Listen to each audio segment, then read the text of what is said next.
Setiap kita melakukan perjalanan dalam kehidupan ini, selalu ada harapan di hati kita untuk kembali ke kampung halaman. Berkumpul dengan keluarga, anak, istri, karib kerabat, sahabat dan handai tauladan. Tetapi pernahkah terpikir olehmu, wahai saudaraku, setiap kita pasti akan menempuh sebuah perjalanan. Dan perjalanan itu tidak akan mungkin lagi kita kembali di dunia ini. Perjalanan yang sangat panjang, tanpa ditemani oleh anak, istri, orang tua, karib kerabat dan sahabat dekat. Perjalanan yang sangat jauh dan tidak akan kembali lagi ke dunia, membawa bekal yang sedikit. Perjalanan tersebut, wahai saudaraku, adalah perjalanan kematian, perjalanan menuju kampung akhirat. Dan itu sebuah kepastian. Kullu nafsin dha'iqatul maut. Setiap yang bernyawa, setiap yang hidup, semuanya pasti akan merasakan mati. Semua makhluk fana, tinggallah yang kekal dan abadi. Allah tabaraka wa ta'ala, kullu man 'alaiha fan wa yabqa wajhu rabbika dzul jalali wal ikram.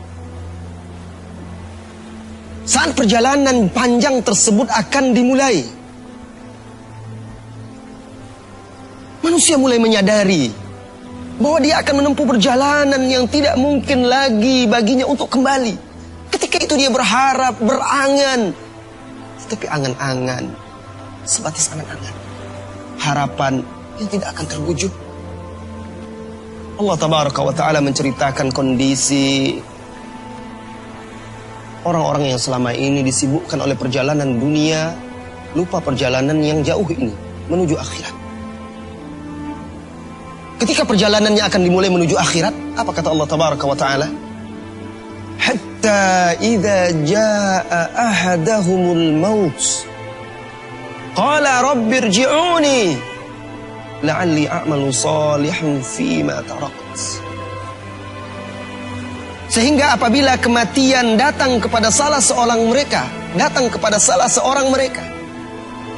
mereka pun berkata, ia pun berkata, ya Allah, ya Rabbku, kembalikan aku. Kembalikan aku ke dunia. Untuk apa, wahai saudaraku? Apakah dia berharap kembali berkumpul dengan anak istrinya? Apakah dia berharap kembali untuk menduduki jabatannya di dunia? Apakah dia berharap kembali agar bisa dikerumuni oleh pengikut-pengikutnya yang dianggapnya setia? Tidak.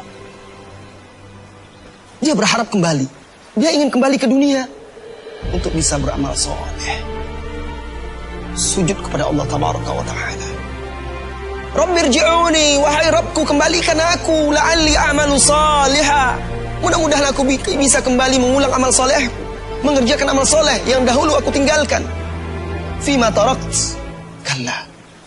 Tidak mungkin itu, kata Allah tabaraka wa ta'ala. Innaha kalimatun huwa qailuha, itu hanyalah ucapan, kata-kata yang dia ucapkan. Sekedar kata-kata, sekedar angan-angan, sekedar impian. Itu tidak mungkin terwujud lagi. Wa mi waraihim barzakhun ila yaumil ba'ts. Di belakang mereka ada tabir sampai hari berbangkit. Mereka ingin kembali ke dunia untuk beribadah pada Allah tabaraka wa ta'ala. Tapi itu tidak mungkin lagi. Dulu di dunia dia diberi kesempatan oleh Allah tabaraka wa ta'ala untuk kembali dari kelalaian, kembali dari kelengahan, kembali dari kekufuran kepada keimanan, kembali dari kesesatan kepada jalan yang lurus, kembali dari kebatilan kepada kebenaran, kembali dari kelalaian menuju ketaatan. Diberi kesempatan, tapi dia tidak kunjung sadar, tidak kunjung bangun dari tidur panjangnya, kelalaian karena dunia. Akhirnya yang tinggal hanyalah penyesalan. Perjalanan panjang ini, wahai saudaraku, yang diawali dengan kematian, kemudian dilanjutkan di alam barzah, setelah itu dibangkitkan kelak di yaumil qiyamah, dikumpulkan di yaumil mahsyar, dan kelak akan berakhir di sorga atau neraka. Beruntunglah orang-orang yang ketika di dunia berjuang menundukkan hawa nafsunya agar bisa tunduk dan patuh kepada Allah Tabaraka wa Ta'ala, beriman kepada Allah, beriman kepada Rasulullah Sallallahu Alaihi Wasallam, menempuh jalan yang lurus, beramal soleh, berpegang teguh hingga akhir hayatnya. Merugi orang-orang yang dahulu kufur terhadap Allah Tabaraka wa Ta'ala, menjadikan tandingan-tandingan, menyekutukan Allah Tabaraka wa Ta'ala dengan makhluk-makhluknya. Merugi orang-orang yang dahulu tidak menjadikan Rasulullah Sallallahu Alaihi Wasallam sebagai suri tauladan, tidak mengikuti jalannya, menempuh jalan-jalan yang menyimpang dari jalannya. Ketika itu orang-orang yang zalim, orang-orang yang kafir, orang-orang yang sesat, orang-orang yang durhaka, mereka semuanya menggigit tangannya, kedua tangannya. Wa yawma ya'uddu dhalimu ala yadayhi, bukan lagi menyesal menggigit satu jari, wahai saudaraku, menggigit dua tangan saking menyesalnya, karena dahulu tidak beriman dan tidak bertakwa, tidak beramal soleh, tidak mengikuti Rasulullah Sallallahu Alaihi Wasallam.